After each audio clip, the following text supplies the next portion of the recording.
And we're live. Good evening, everyone, and welcome back to the Assetto Corsa Offline Championship here at the Fuji Speedway for the first time for the Japanese Grand Prix. My name is Miran MG, and I'm your commentator for today. So, yes, Formula 1 back in Japan, but not Suzuka. We are at Fuji, and yeah, it is a pretty interesting circuit. Also, we had Formula 2 here yesterday, so I am expecting quite exciting racing and a qualifying today, judging from yesterday. But speaking of Fuji, let's go through the track then. So the Fuji Speedway, located in the foothills of Mount Fuji, in the city of Oyama, located in the Shizuoka prefecture of Japan. The circuit was built in the early 1960s, opened 1965 in a matter of fact. However, the circuit was never meant for normal Grand Prix racing. The original aspect of the circuit was it was meant to host NASCAR races. Matter of fact, they even had a giant banking for it, but yeah, a lack of funding made sure that the project never got completed. So they built this instead, and this circuit now hosts a lot of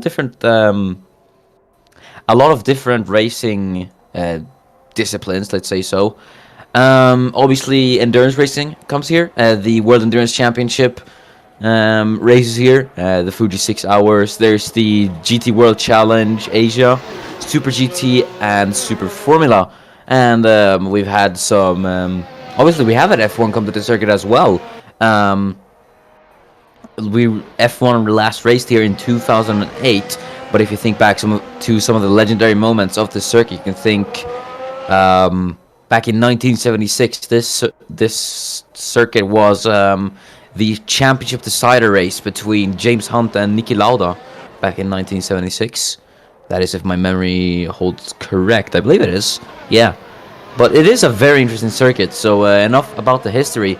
Let's go through the track configuration then. So 4.563 kilometers, 16 turns, and a race lap record of 1:18.4 set by Felipe Massa back in 2008. And the Fuji Speedway also hosts one of the longest straights in the list of FIA Grade 1 tracks. As we see Lamont Zasnishka heading down there now to just finish his lap. But yeah, this main straight is 1.475 kilometers long. So it is very long. As yeah, we're having the times come in now. Wojtek Kulasek sets his time as Miran Evigi, the first of the front runners, sets his time at 1:19.3. So that will be the time to beat. As next car to cross the line is Mohammed Patel. There in the background is Lewis McIntyre, and I believe that is the Williams of... no, that is not Williams. That is an Alfa Romeo. That is Milka Singh, who's actually gone ahead of Mohammed Patel there. So I think Patel has had a bit of a slow lap, or Singh has had an absolute flyer, but either way, that is Singh in P2 for now. As Linus Timel is next to cross the line, so is Dennis Groff. Only P6 for him, as Alfred Klaus goes P2. So I think if you, the front runners, are struggling, obviously a new track, so I think that is to be expected. No one's raced there before, so yeah, no one really has experience around the circuit, so I think it is going to be a difficult task with adapting to this new circuit. As Ruslan Protyuk goes up into P7, and Balin Jolga has gone third. What on earth? Okay, yeah, I think something is definitely playing up here. As Victor Albom has gone fastest. Never mind, he's P2 now. As Jesper Johansson goes fastest. What on earth was that? As we briefly had a Haas on provisional pole there. But yes, all 20 times are on the board at the moment. It is Jesper Johansson, the Super Swede, on provisional pole with with the Haas of Victor Albom in P2 and Thomas Mandic, the Renault in P3. So yeah, I guess you could say the first qualifying at Fuji might be a bit bizarre, but yeah, we'll see if things do eventually straighten themselves out. as Dennis Graf gets back up at the P5. Alfred Klaus goes ahead of Alexander Arnold, the Swede going P6. But Miran Evji then, out of the Ferraris, Mercedes, and Red Bulls, the top runners is 3/10 off Jesper Johansson. I mean, Victor Albom has gone a 10th faster than Miran Evji, and he's at P2 at the moment. And I must think that that must feel incredible for the Danish driver at the moment. I think he's never qualified P2 or even P6 in his F1 career before. Say with Thomas Mandic, P3 for the Venom driver. Obviously, he has a podium to his name. If you think back to Hungary of this year, as Alexander Arnold goes P4 just in front of Miran Evji, but can't challenge Albom and Mandic. So either Albom and Mandic have had incredible laps, both of them, or every one of the front runners just aren't as fast around the circuit.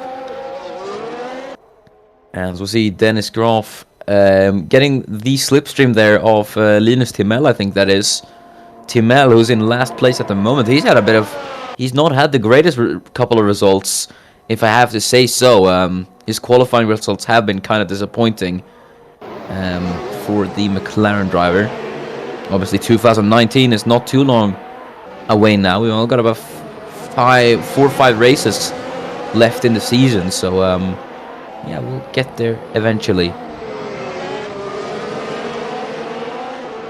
As here is Thomas Mandic. Now that I think about it, might Mandic and Albom have? I think they may have got the toe down the main straight, because I think with such a long straight, surely the toe has to help here. Thomas Mandic behind his Renault teammate Vojta Kurasek, and Alex Arnold behind Jesper Johansson here. So I think Mercedes are trying to prioritize Alexander Arnold here, maybe?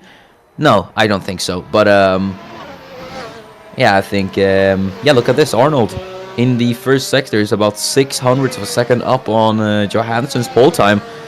So we could see Arnold actually getting past Albom and Mandic here. But Victor Albom out of all people in P2. I mean, that is surely to be that is definitely unexpected. It's P3 now as Dennis Graf, the world champion, goes on to provisional pole. So yeah, Dennis back up into his usual form as he takes pole position, getting into the 118s. Dennis Graf, as Johansson is going to want to reclaim that lap as he heads through the final corner, turn 16, Panasonic. Let's see if Johansson will complete this lap and if it will be an improvement. He falls down to P3 actually as Miran Evji goes P2. So Albom and Mandic down to P4 and P5 then. Might it be P5 and P6 as Alexander Arnold's going to cross the line? Will it be an improvement for the German? It is, and it's pole position provisionally for Alexander Arnold. And yes, that is the German on to provisional pole then. So a good stuff from Alexander Arnold, and it's a German 1-2 up at the top of the timing sheets at the moment with 11 minutes to go. We're about halfway in qualifying at the moment. Here's Mohamed Patel getting held up by, I think that is Josef Suto. Could that be the Williams of Suto? I'm not sure. Yes, that is Suto. And impeding Patel here in qualifying, so yeah, Mohamed Patel probably a bit frustrated with that. Here's Ruslan Protsiuk. Usually you'd see him out qualify his teammate Victor Albom, maybe not this time, as his Danish teammate sits in P5. Here he is coming into the pit lane though, alongside Lavan Zosnishkai, as there's Enis Pratchki in the background into the pits as well.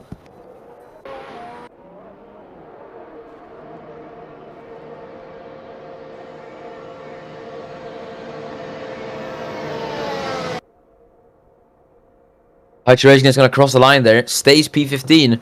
I think Cherezhny's qualifying performances have been a bit lackluster, but I think Racing Point are just struggling at the moment with everything. So,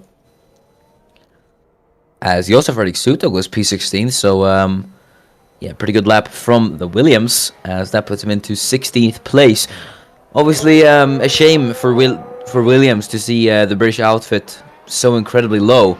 Um, 2017 was pretty good for them. They scored podiums and everything, and now they're just this far down, which is a shame. But yeah, only 1 point this entire season. That has been by Lavas Nishkai at Barcelona. As the top three are in the pit lane, but here's the man in fourth, Jesper Johansson. He's about to start his lap as he crosses the line now, and he'll start his lap. Heading through turn 1 there. On to turns 2 and 3, Coca-Cola, and now on to turn 4, 100R. R standing for radius, obviously, as he heads through turn 5. Turn 6, the hairpin, the left-hander, onto turn 7 and 8 then. I think it is flat round here. Yeah, it should be, as he heads through turn 9, 300R, and now the more twisty section, sector 3, as he heads through turn 10 and 11 Dunlop. But Johansson 3/10 down, so it's not looking to be that big of an improvement at the moment. As I should probably note, the gap between first and fourth is only 600ths of a second. That is absolutely incredible by such small margins. So pole position is really, really close here. As Franco Gamba sets an improvement. He goes P5, so good stuff from Franco Gamba. As he's got the 2 Renaults, I think he might have got the slipstream down the straight. But that is the Italian Franco Gamba P5. As Tomas Mandic has been behind his Renault teammate. I think he's trying to get to the toe as well. But I fear that Kulasek might just be a bit slow at the moment, considering he has P14.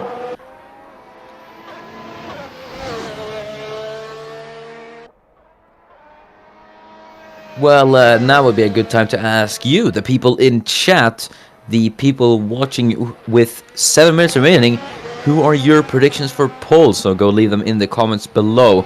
It'd be nice to take up and discuss them a bit. As here's Wojtek Kulasek looking to get into the top 10, but he has been struggling a bit with pace and such. So yeah, we'll see where the Czech driver ends up as he's going to round the final corner, turn 16. I think he might be coming into the pits though. Either way, let's see if he finishes this lap. No, he doesn't come in.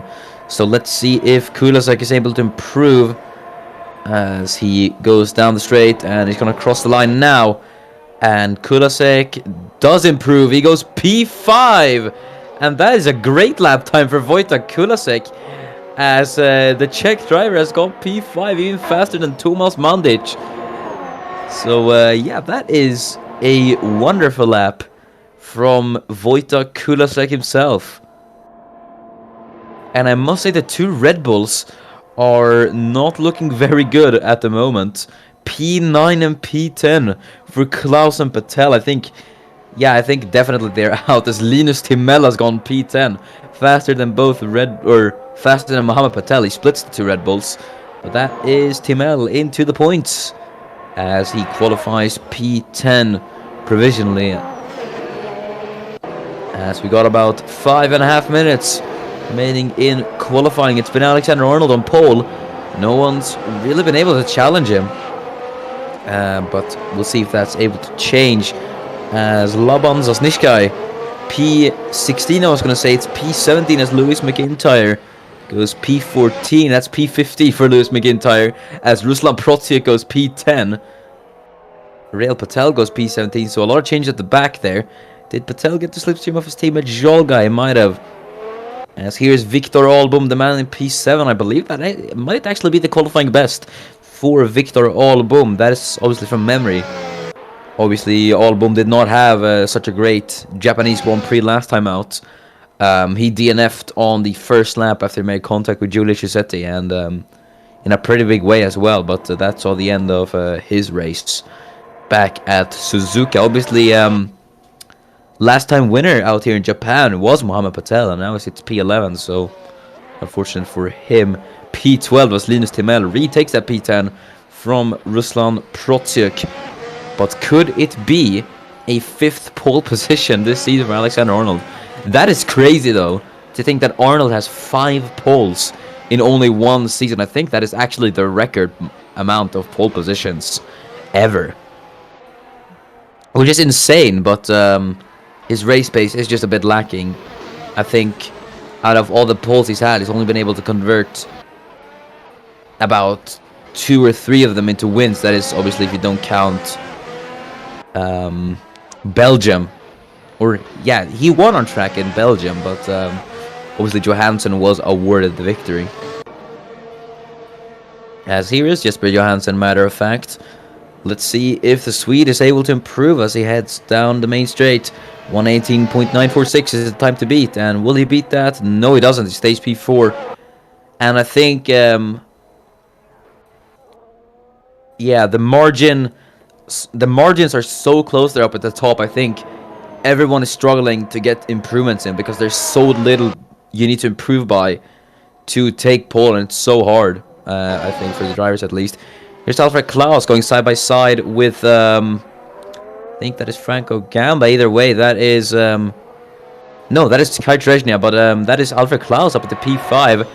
So at least some form of redemption for Red Bull, so they go P5. Here's Klaus's teammate Mohamed Patel then, as he heads through the hairpin, or headed through the hairpin, should I say, because he's not there anymore. Obviously, he's at turn 10 now, and actually 5 hundredths of a second off there in the middle sector. So we could definitely see an improvement for Mohamed Patel here as Miran Evji crosses the line. It's no improvement for him, but let's see Thomas Manic here actually, as he's gonna cross the line, and there's no improvement for him either.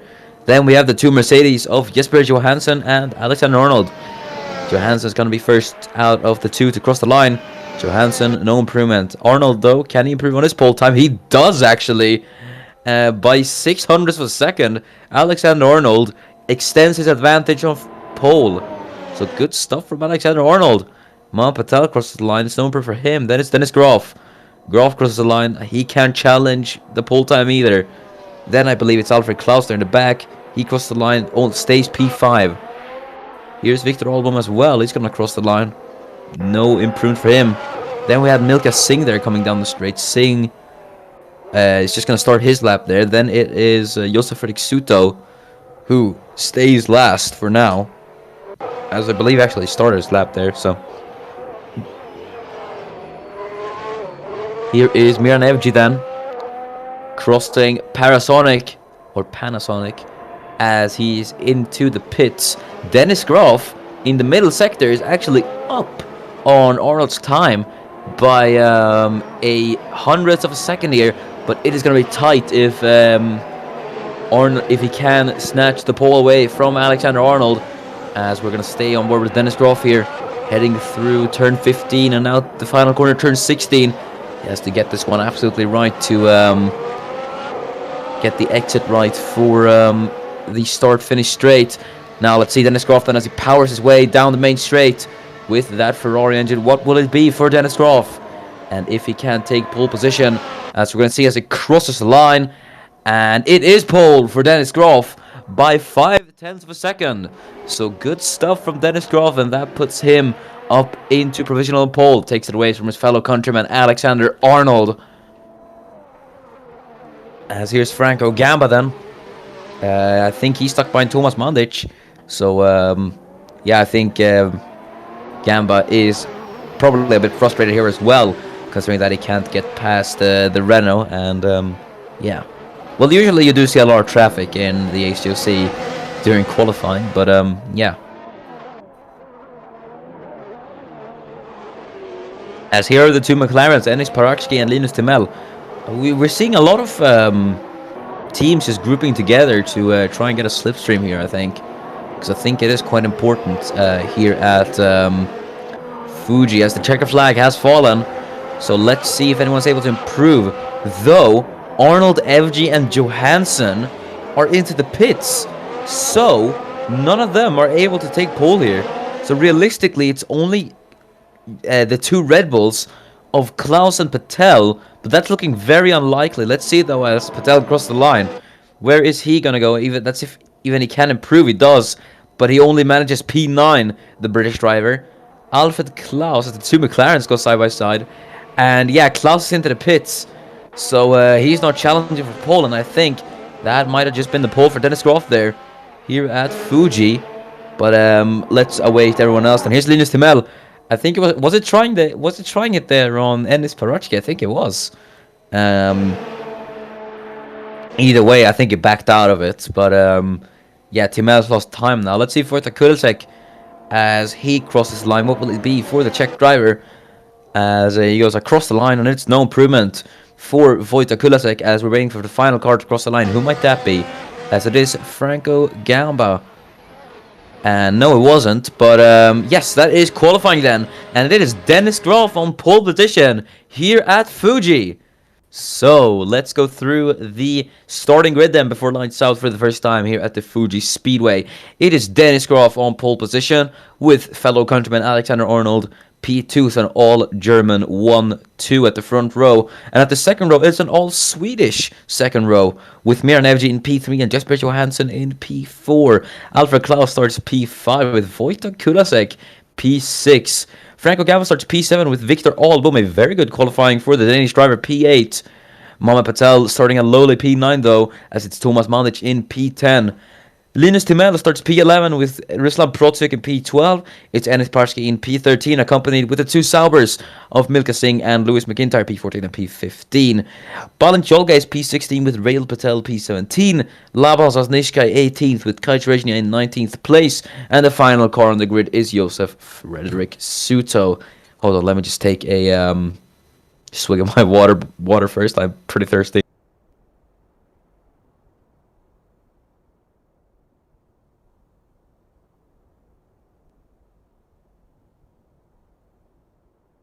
Professional stream, everybody. Okay, let's get underway with the race then, shall we?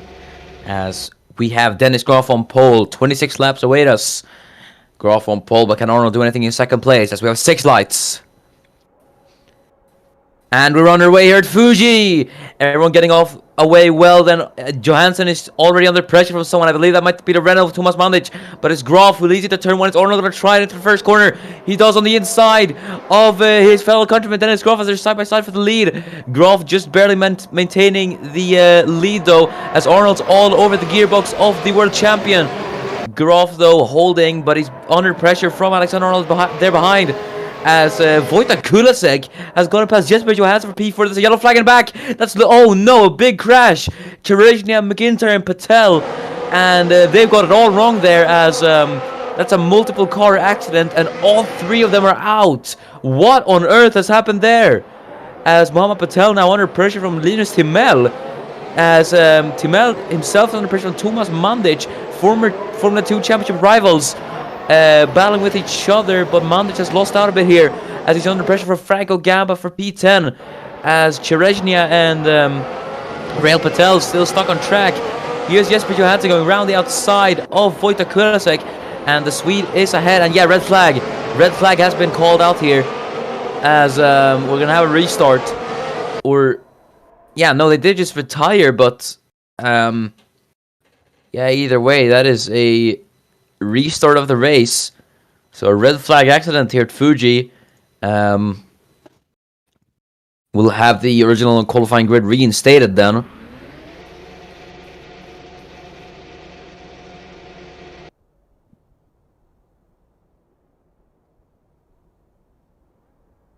So we're back underway racing here then, 6 lights. And we're underway again here at Fuji. So Groff getting off the line once again. Oh, Bahrain. Groff getting on the way very, very well then. I think Evji's got the jump on Arnold. No, he hasn't. But Johansson looks to have gotten the jump on Evji as the 2 former championship rivals go side by side. This is for P3 as it's Groff who leads from Arnold. Oh, cracked at the back. That's Mandic and Albom. And they're both off. And oh no, that is, I think that might be another red flag. No, I think they're actually still back on our way then. No, red flag. And we're going to have another restart, unfortunately. Yep, that is a shame, but I think we'll get running this time at least. hopefully. Yeah, apologies for the inconvenience, everyone. We don't really know why this is happening. But yeah, third time's the charm, I guess. As we got 6 likes. And we're on away once again here at Fuji. So it is Dennis Groff who leads then. But FG's got a really good start. Look at that. He's got a flyer, and I think he's already got Alexander Arnold there. No, I don't think he has, actually. As Arnold's challenging Groff himself now. As they go side by side. FG going side by side with Jesper Johansson. Trying to hold off the Mercedes driver as they go side by side. Everyone's kept it clean this time at least. So that's good news, as Johansson has got an FG for P3. Now Johansson looking to put the pressure on his Mercedes teammate Alexander Arnold then, as Groff looks to be pulling away here at Fuji. He's already built up that gap to 0.7 of a second. Meanwhile, Alfred Klaus now trying to get Miran FG on the inside of... as he's all over the gearbox there of FG, but I don't think he's going to be able to get the move here, as he's not able to. FG holds the P4 for now. So he's gone down 1 place as Ruslan Protsiuk is getting past Balin Jolga here. As there's Josef Erik Suto going round the outside of Kai Cherezhnia. Horrible start for Kai Cherezhnia, but that is Josef Erik Suto. Takes a lead change. There's Jesper Johansson. He's gone past his teammate Alexander Arnold. But Arnold is having none of it. He's going side by side with the Mercedes teammate. This is good news for Dennis Groff, because this is going to allow him to pull away for the lead. But here's Arnold heading down the main straight, side by side with this Mercedes teammate into turn 1. Johansson on the outside, Arnold on the inside. Who's going to get this battle done for second place here at Fuji? As Johansson is going to have to hold the outside, but it's going to be the inside line. I think he's got it. As yes, Arnold's tucked in behind.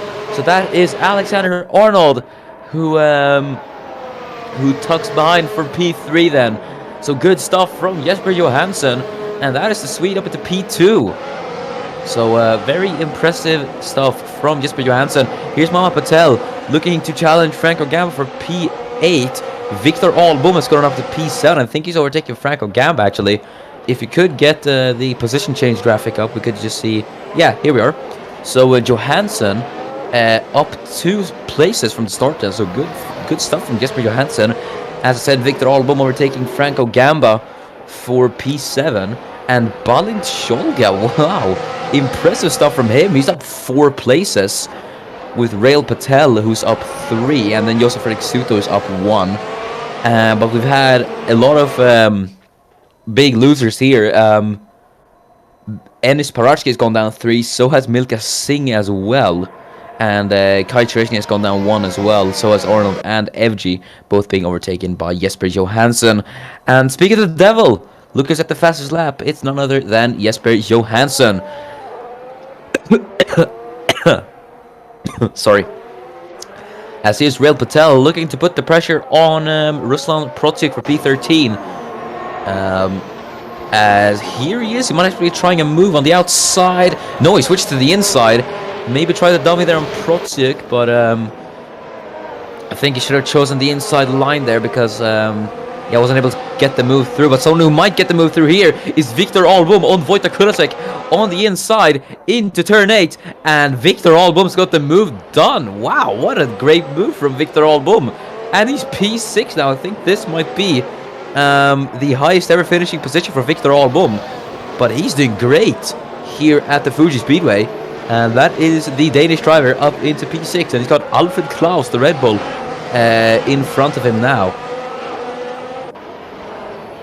So Miran Evji now, I think he's catching up to Alexander Arnold for P3 as they head down the long start-finish straight then. Let's see if Evji is able to get the slipstream on Alexander Arnold here down the main straight. They go as I think, yeah, no, I think, wait, was that, did I just see that correctly, or did Victor Albom just set the fastest lap? What on earth? What did they put in that Haas? But that is, yeah, that is Victor Albom who set the fastest lap of the race. Here's Franco Gamba on the inside of Wojtek Kulasek, but he's not going to be able to get it, as Kai Cherezhnia is now putting the pressure on Josef Erik Suto, as Suto's going to hold that though. He's going to try on his teammate Lavos Nishke on the outside. Here comes the Slovakian Josef Suto, but he's not close enough to make the move. And I think that has allowed Kai Čereznia to close up on Josef Suto here. But I don't think he's going to try the move anytime soon. At least not into here. As here's Wojtek Kulasek. He's actually losing time on Viktor Albom. I can't believe it. Albom has great pace at the moment. Though he's not able to catch up to Alfred Klaus, well, obviously.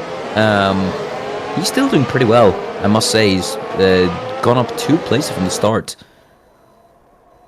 As here we go, down the main straight once again. It's Dennis Graf who leads from Jesper Johansson, Alexander Arnold, and Miran Evji. As here's Ruslan Protsiuk. Might he get Balenciaga here? As they head down the main straight. There's Franco Gamba. He's being put under pressure by Wojtek Kulasek.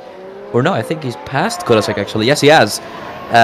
So that is Franco Gamba past Wojtek Kulasek into turn 1. So good stuff from Franco Gamba. That is him up into P7. As Protsiuk still trying to get... Protsiuk was still trying to get Balenciaga there, sorry. But he's unable to. Alexander Arnold, though, is catching Jesper Johansson here for P2. Could we see the Mercedes starter re-overtake Johansson here? Or could we see Miran Evji get involved in this as well? As they head through turn 15 and on to turn 16 now. Now Arnold's going to have to get a good exit out of the turn 16 Panasonic if he wants a good chance of getting his teammate down a straight. As they head down the start-finish straight now to start lap 6 out of 26.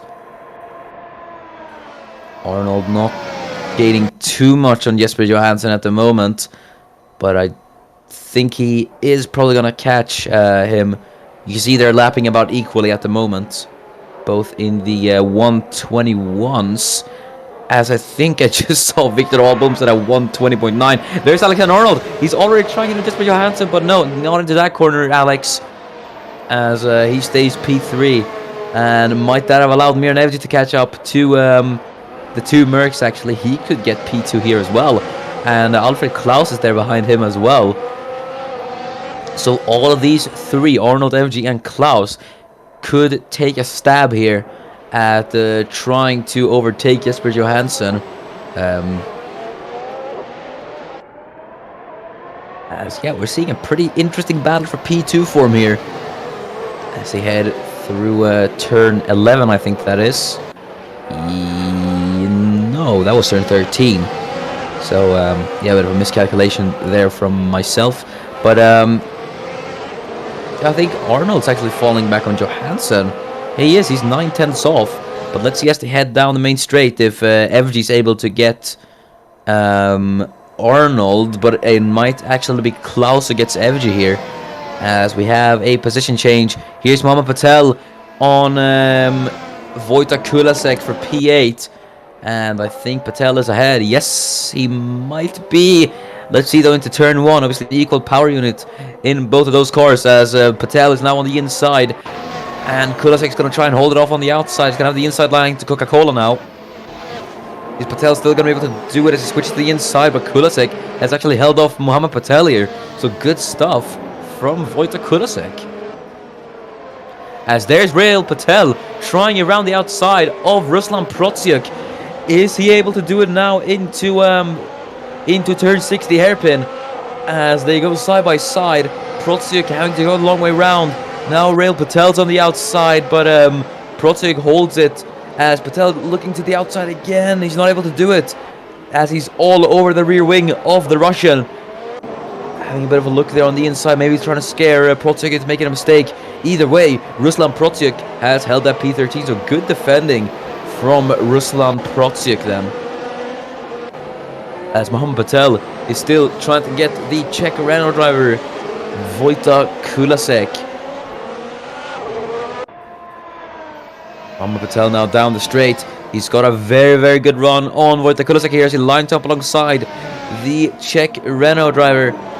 as they go side by side down the main straight. Then Patel on the inside once again. Will he succeed this time with the move? As he tries to squeeze out Kulasek and on the inside, and I think he has got the move done this time. Yes, he has. That is Mohamed Patel up into P7, P8, might it be? Because Kulasek's going to try on the outside. Does Patel leave the space, though? I think it might be, as Kulasek's going to try to go past on the inside, I was going to say, but he was not able to do it. So that is Kulasek down to P9. He's now got Tomas Mandic, his teammate, behind him.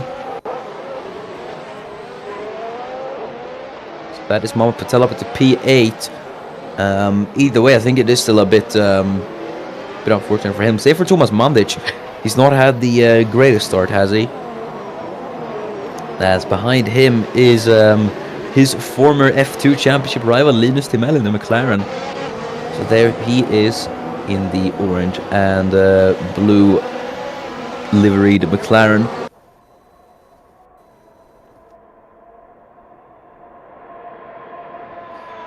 Here's Miran Evji then trying to get Alexander Arnold for P3. As we see the lap times then, Graf is lapping about 2/10 faster than everyone else at the moment. And FG is lapping 2/10 faster than Johansson. So I think Johansson is a bit slow at the moment, to say the least. But yeah, we could see... I think if FG gets Arnold, he's going to get the P2 for sure, because he is lapping quite a lot faster than Johansson at the moment. But yeah, here's Kai Cherezhnia then, on the back of Laban Zasnishkai for P18.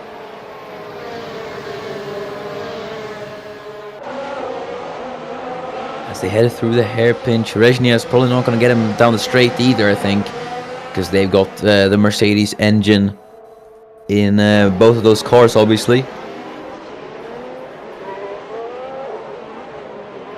They head on to turn 10 Dunlop and through turn 11. Here's Alfred Klaus. He's closing in on Miran Evji, but I don't think he's going to be able to get him down the straight. Let's see anyways though, as they head on to turn 16 and on to the long main straight. As we're gonna watch Alfred Klaus here.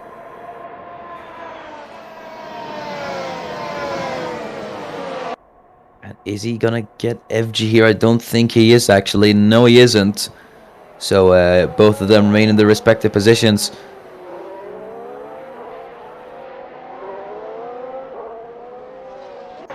Lap 10 of 26 then. It is Dennis Graf who has led every lap of this race, from Jesper Johansson, Alexander Arnold, Miran Evji and Alfred Klaus. So yeah, our Graf looking set to take what is it now? His 4th victory this season? I believe it might be. Yeah. His 4th victory this season will be his here at Fuji, at least, or that's how it's looking at least.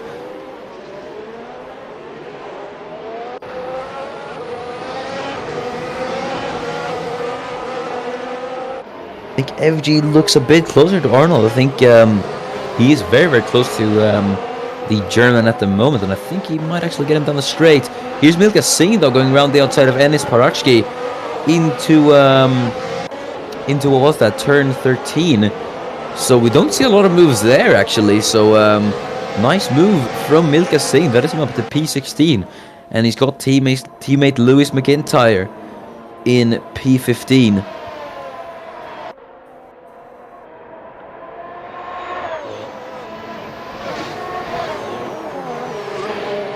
Here is Alfred Klaus then in P5 at the moment. Obviously Klaus only has 2 victories to his name, one in Spain and the other in that chaotic Hungarian GP. But only half points were awarded for him, unfortunately.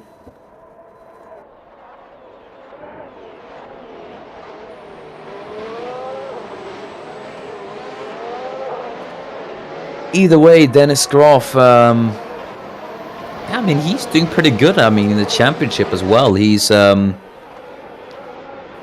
he is what?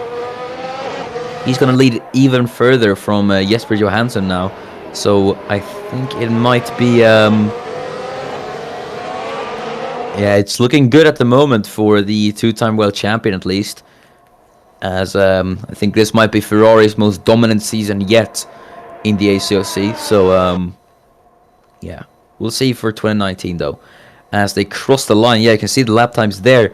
Everyone lapping in the 121s. Klaus is lapping in the 120s. And all boom, they're just on the cusp of lapping in the 120s as well in a Haas, which is that is really impressive from Victor Album, and I think that is gonna propel him up a few places as well. I think that is gonna be a whole 8 points for the Haas driver, so I think that'll still be pretty good for him.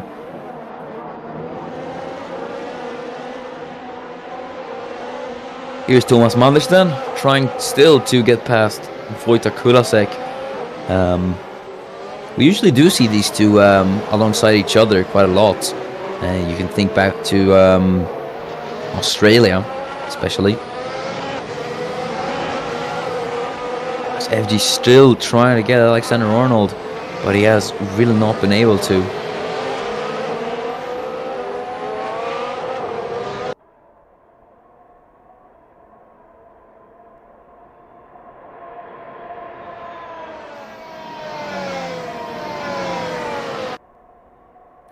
Heading down the main straight now. Is that a move from Thomas Manders there in the back? I think it might be. Yes, it is. Here's Thomas Manders heading down the main straight side by side with his Renault teammate Wojtek Kulasek. As he goes side by side into turn 1 now. Manders on the inside, Kulasek on the outside. As they're going to go side by side into turn 1. Can Manders make the move? Stick it to turn 2 though. I don't think he can, as he hasn't been able to do it. Kulasek remains ahead. So both the Renaults hold station. But here's Rail Patel on Ruslan Protsiuk, as Protsiuk was actually able to hold it there. So yeah, Patel tried around the outside, but it did not really work. Kai Trezhnia is trying to get Laban Zasnishkai there, but he is not able to do it.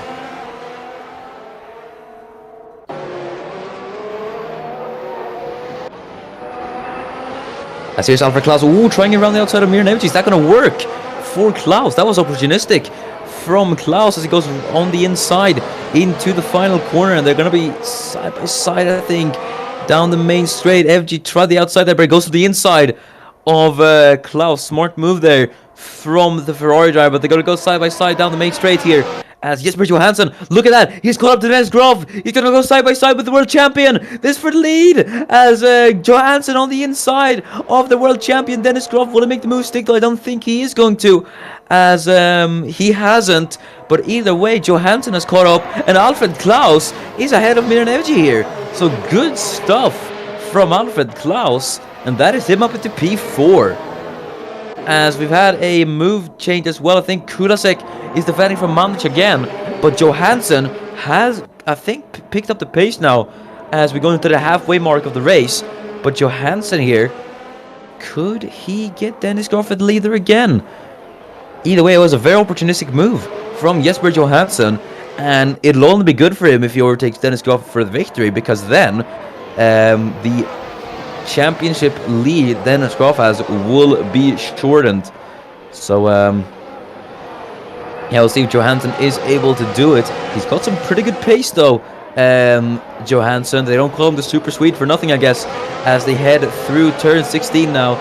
Johansson all over the gearbox of Dennis Groff as he looks to the inside of the world champion. Is he gonna get it though as they go down the main straight? Johansson trying to get the slipstream of Dennis Groff here as he goes to the inside of the German. I don't think he's gonna get it though, as there's about a car length between them, and no, Johansson is unsuccessful once again. But the question is Johansson gonna use up his tires if he attacks Groff too much? So Johansson's gonna have to be smart about this. And I think he's going to have to wait and try and pressure Groff into a mistake. Thomas Mandic. Here he is trying to get past his teammate Kulasek for P9.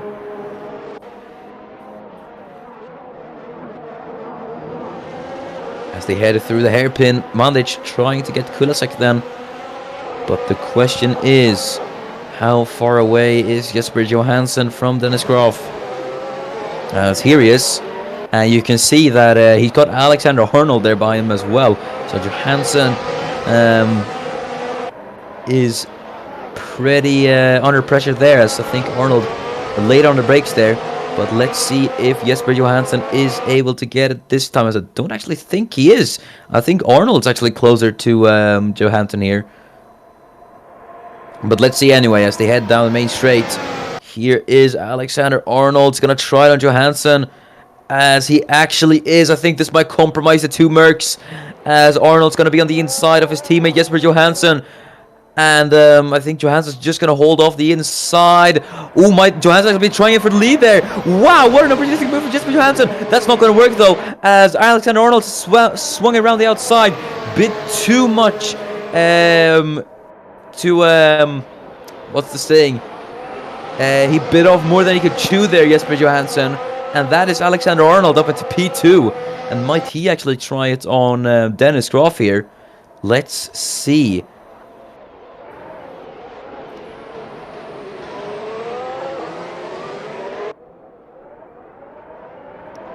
As they head through Sector 3 now, into Turn 13.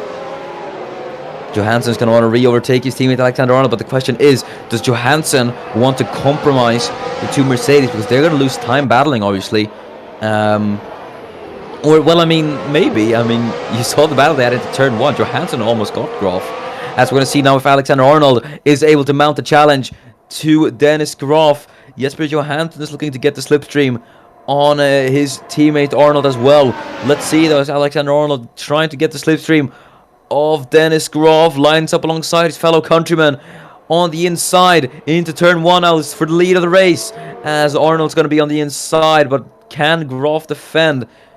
As Arnold's still trying to hang on the outside. He's going to try the inside line now actually, as he's unsuccessful with that. He's going to try it on the outside, as Johansson behind's actually losing time to Jesper Johansson. Here's Alexander Arnold though, still trying to get Dennis Groff. He's going to take every opportunity he's given.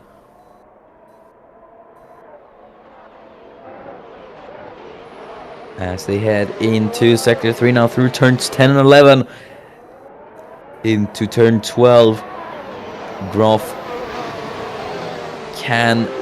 really has to focus now and not crack under pressure, as Arnold's literally breathing down his neck here.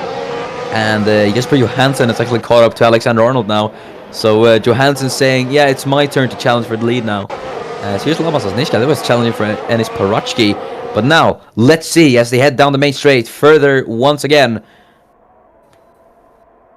As Alexander Arnold heading down the start-finish straight, trying to get the slipstream off the Ferrari.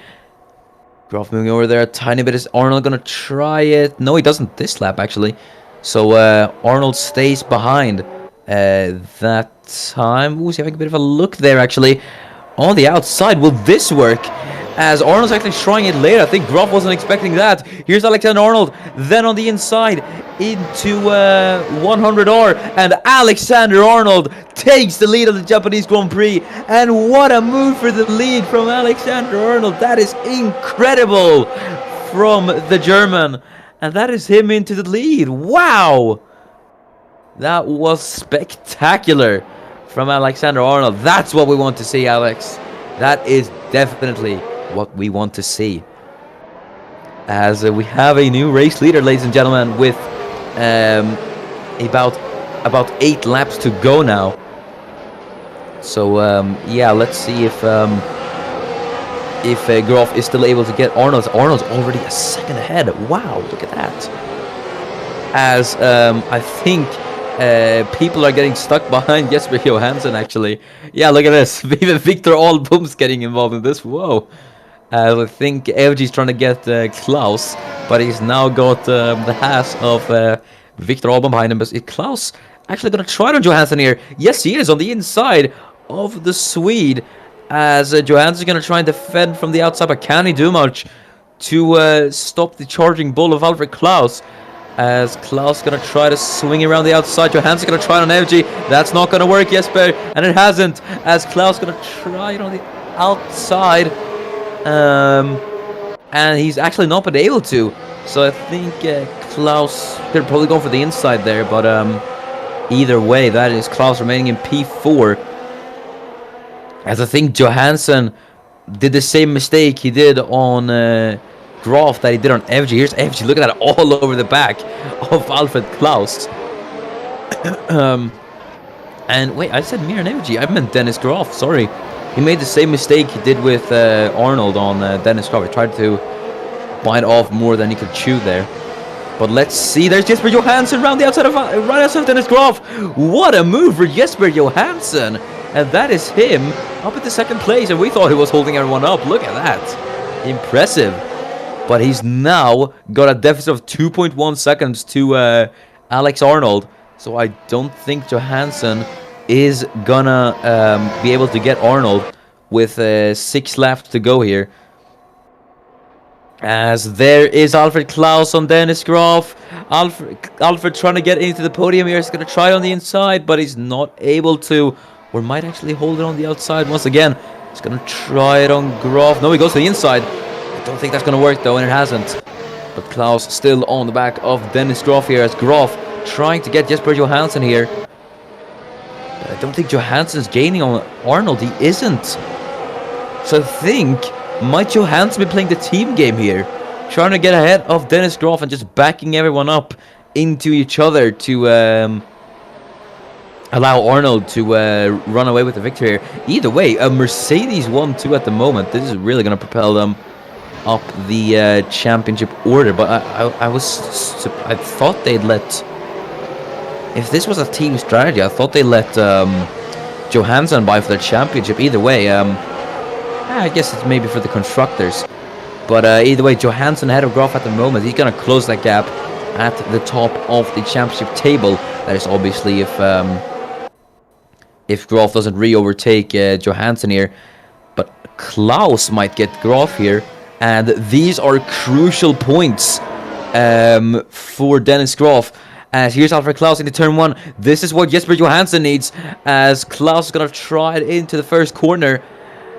Side by side between the two, as Klaus is going to attempt it on the outside this time. No, he doesn't, as Graf blocks there, but Graf remaining in P3 is really defending that podium.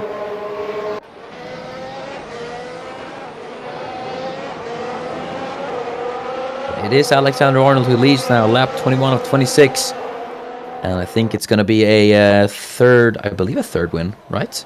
I think it is a third win for Alexander Arnold. Yeah.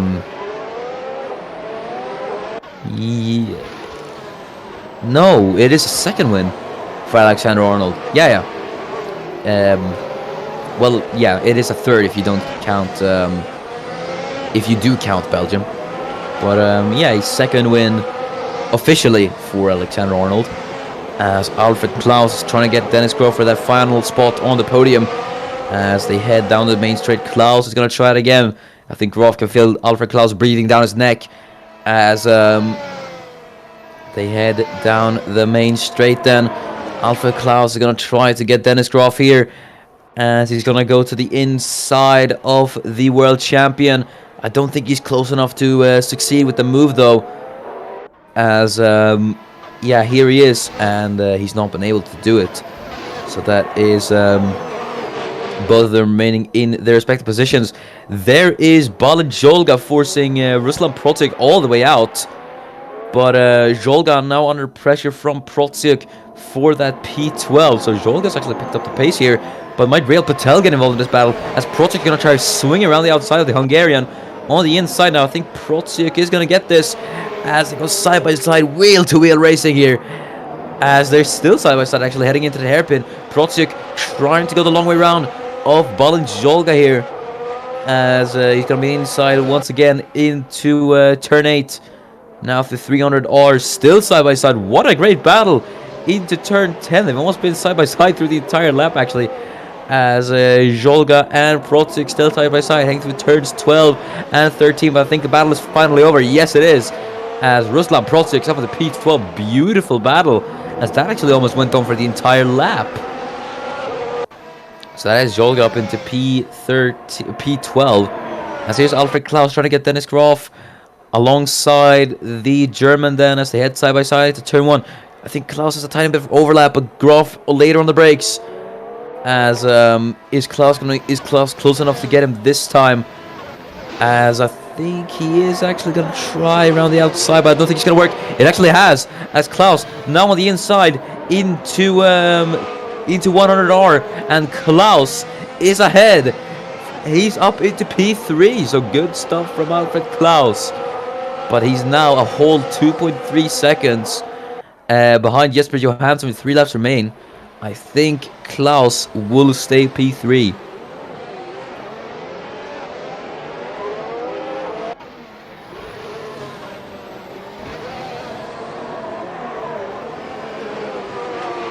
So yeah, let's look at the position gauge then. Alexander Arnold's up 1. Jesper Johansson and Alfred Klaus are now up 2. Victor Albom's up 2.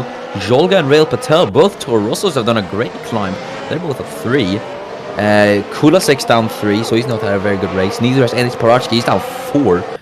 Groff is down 3. And Groff started on pole as well. And FG is down 2. So the Ferraris have not really done very well here. But it's a great result for Mercedes today. As Alfred Klaus, look at that, he set the fastest lap. So Klaus has the pace. And he might maybe take that P2 actually. Because, yeah, look at that. They kept under 1 second now. So if Klaus just absolutely starts pushing, he might get Jesper Johansson actually. Miran Evji though, is he gonna overtake his teammate Dennis Groff? Is he gonna compromise his teammate at the top of the championship table? He might not. I don't think he would. I guess he might be playing the team game here. But yeah, we don't know. Let's see as they head through sector 3 then. It is Alexander Arnold who leads from teammate Jesper Johansson, but it's Alfred Klaus in P3 looking to break that Mercedes 1-2. Klaus wants the spoils for himself, but Johansson, he's probably going to be satisfied with a P2. Obviously, he would have been more satisfied with the win, because I think then he actually would have taken the lead of the championship. But yeah, let's see. Here's Miran Evji then, as he's going to actually line up alongside his teammate Dennis Groff here. I think he's backed out of it, so he remains behind his teammate. As look at that, you can see Klaus is lapping 3 times faster. No, here's Evji going for it on his teammate Dennis Groff, and the 2 Ferraris are actually dueling here. But I don't think Evji's gonna succeed with the move here, as he hasn't. So that is Groff, who lives to hold on P4 for another lap. But currently at the moment, it's gonna be, hold on, let me think here. It is gonna be Johansson and Groff, who are gonna be separated by 4 points in the championship. That is obviously unless FG overtakes Groff here. Then they're gonna be 2 points on the championship.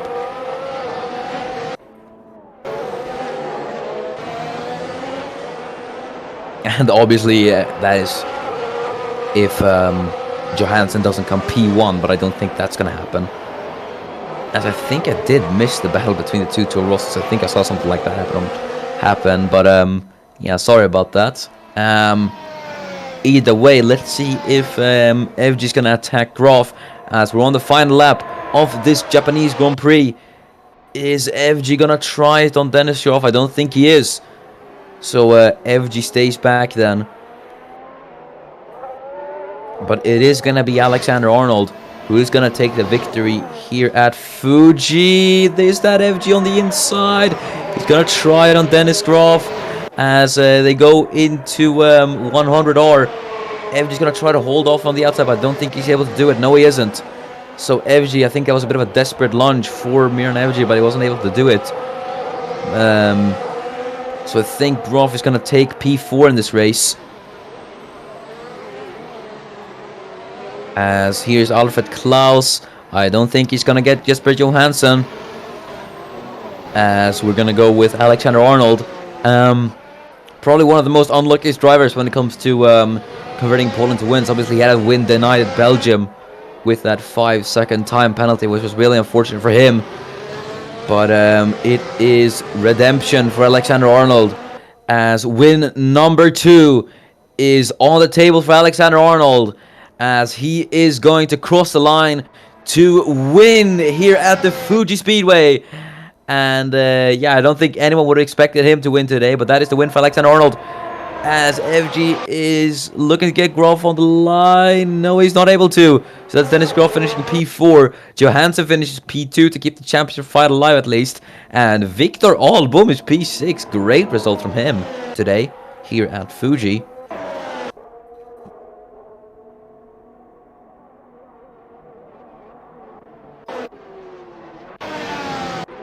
As we're waiting for everyone to cross the line, last car to cross the line is Josef Frederick Suto.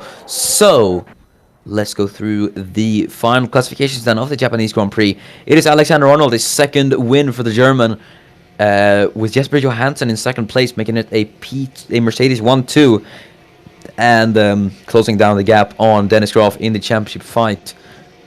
Alfred Klaus is P3. He got the fast lap as well, with Dennis Groff in P4. Miran FG a close P5. I think another lap, and FG would have definitely gotten Groff. Victor Albom, a good P6 for him, with Franco Gamba in P7. Disappointing P8 for Mohamed Patel, with the 2 Renaults of Vojta Kudasak and Thomas Madic P9 and P10. Linus Timel is P11 with Ruslan Protic P12. The 2 Toro Rossos did great today. Balan Jolka P13 and Rail Patel P14, with the 2 Saubers of Lewis McIntyre and Milka Singh P15 and P16. Enis Parsky is P17 with Lavos Osnishka P18.